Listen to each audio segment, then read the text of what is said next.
আসসালামু আলাইকুম এভরিওয়ান, সবাই কেমন আছেন? আশা করি সবাই ভালো আছেন, আমরাও ভালো আছি। আজকে আপনাদেরকে কিছু স্পেশাল জিনিস দেখাবো। স্পেশাল বলতে রাজশাহীর ঐতিহ্যবাহী একটি শিল্প। আর এইটি কোথায় আপনারা অলরেডি রাস্তা দেখে বুঝতে পেরেছেন। এইটি হচ্ছে বর্ণালী রোড, আর সেই প্রতিষ্ঠানটি হচ্ছে বহরমপুর। আজকে আমাদের খুব ইচ্ছা ছিল যে হেঁটে একটু ঘুরবো, বাট ঘোরা হইল না। সামনেই পড়ে গেল ঘোড়া চত্বর, আর সেই প্রতিষ্ঠানটি ঘোড়া চত্বরের পাশে।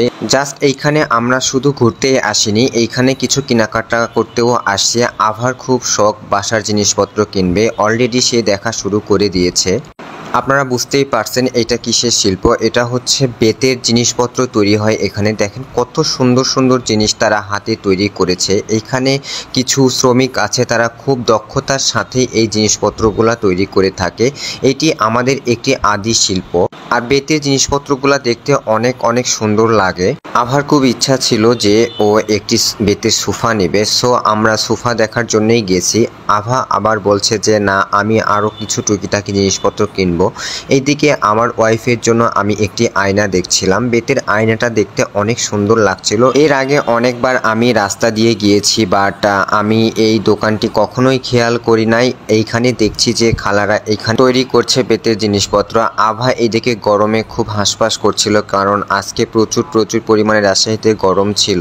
বিশেষ করে আজকে কিছু না কেনারই চিন্তা ভাবনা করছে, কারণ আমরা অফিস থেকে এসেছি, আবারও অফিসে চলে যেতে হবে। এই জন্য ভাবছিলাম আজকে দেখে যাই, অন্য একদিন কিনবো। এদিকে দেখছি খালা একটি দোলনা তৈরি করছে।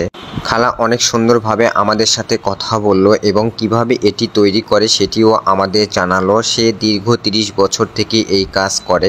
খালা এটা দিয়ে পুরো সংসার পরিচালনা করে, কারণ খালার স্বামী নেই, সে সন্তানদের নিয়ে এই প্রতিষ্ঠানটি পরিচালনা করছে। এদিকে দেখছি খুব সুন্দর সুন্দর মজার জিনিস। এই যে ছোট ছোট কত কি তৈরি করে রেখেছে। এটার দাম কিন্তু খুব বেশি না, মাত্র 200 টাকায় আপনি 10টি জিনিস নিতে পারবেন। রাজশাহীতে বিশেষ করে আমাদের এই বেতের জিনিসপত্র বেশি দেখা যায়। আমাদের রাজশাহীতে বেতপট্টি নামে একটি প্রতিষ্ঠানই আছে। আশা করি আজকের ভিডিওটি আপনাদের সবারই অনেক মন কেড়েছে। আপনাদের যদি বেতের জিনিসপত্র কেনার ইচ্ছা হয় তাহলে রাজশাহীর বহরমপুরে চলে আসবেন। বহরমপুর ঘোড়া চত্বরের পাশে এই আন্টির দোকান। আমরা ওইখান থেকে চা খেতে চলে আসলাম, আমি এবং আভা দুইজনা চা খেলাম অনেক মজা করে বর্ণালী মোড়ে। সো এভরিওয়ান, আজকে আমরা এই পর্যন্তই। আগামীকাল আবারও দেখা হবে আপনাদের সাথে। সবাই ভালো থাকবেন, আমাদের জন্য সবাই দোয়া করবেন। আসসালামু আলাইকুম।